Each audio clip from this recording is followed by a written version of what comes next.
Hi everyone and welcome back to the Shua Life Skills video blog. My name is Shuali and I'm the creator and owner of Shua Life Skills.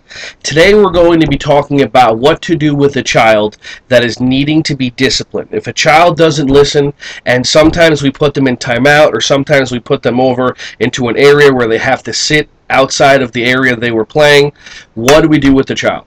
Typically what I've seen is that a parent or a teacher will tell a child, sit over there and fill it in. Think about what you did.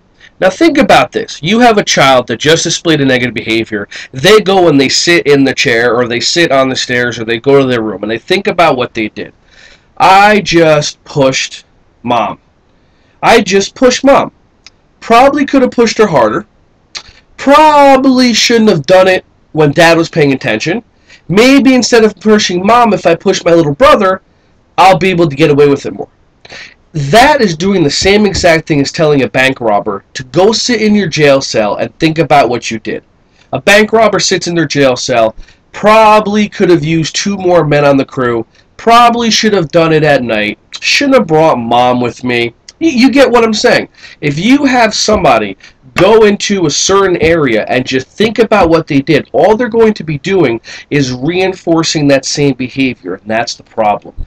Have you ever had a situation, whether it's your child or a child that you're working with, that when they're engaged in something and they're having a good time, they're fantastic, whether it's drawing, whether it's television, whether it's arts and crafts, what have you. Then all of a sudden there's a time where it's a transition. Let's say mom's and dad's, okay, time to wrap up and go to have dinner, or teachers, you're moving them over to a different area. There's a 10-second break and all of a sudden the child just throws something. And you look at them and it's like, what just happened? You were such a good listener and everything was working fine. Consider that once or twice or maybe even 3 times somebody told that child, you're a bad boy or you're a bad girl. Now we don't mean it intentionally, but sometimes we just say it. If you hear someone tell you you're a bad boy, and then people that you love, like your mom, like your friends, like your teachers, accidentally ever say, you're a bad boy, or you're a bad girl, after hearing that a couple of times, what do you think you're going to start to believe? You're going to start to believe that you're a bad boy. So it's like those old cartoons where the devil and the angel would pop up on the shoulder. So it's like when there's time to transition, the devil pops on the shoulder and goes, psst, remember, you're a bad boy, you're a bad girl. And then all of a sudden something gets thrown or some sort of behavior happens to get attention. That's the problem. The problem is that we're having the people go and sit and think about what they did and reinforcing their self-image.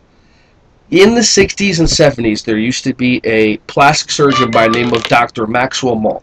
And Dr. Maxwell Maltz would do plastic surgery on people. And then he would actually show them a mirror, look how wonderful you look. And people in their lives actually said, wow, they look different, they look better.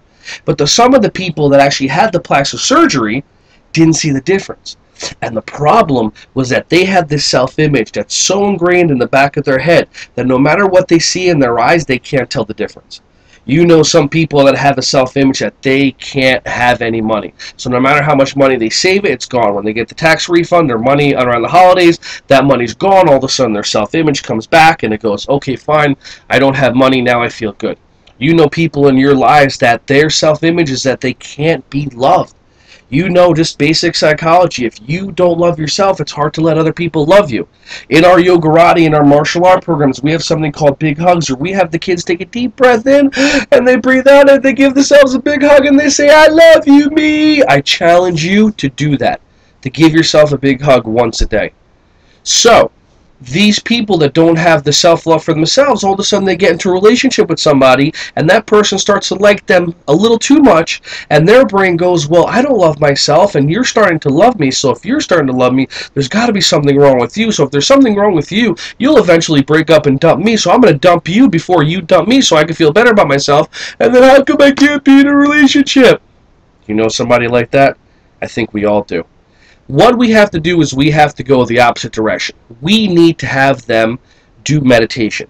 If you are a smoker and you want to stop, you can't just quit. You go and see a psychologist or you go see a hypnotherapist. What you do is you breathe in and you breathe out, and in the next podcast, I'll tell you exactly how to change that behavior so that the bad boy image is out of the child's head, and now we can superimpose a good boy image. Ron from Shua Life Skills, see you soon. Have a great day.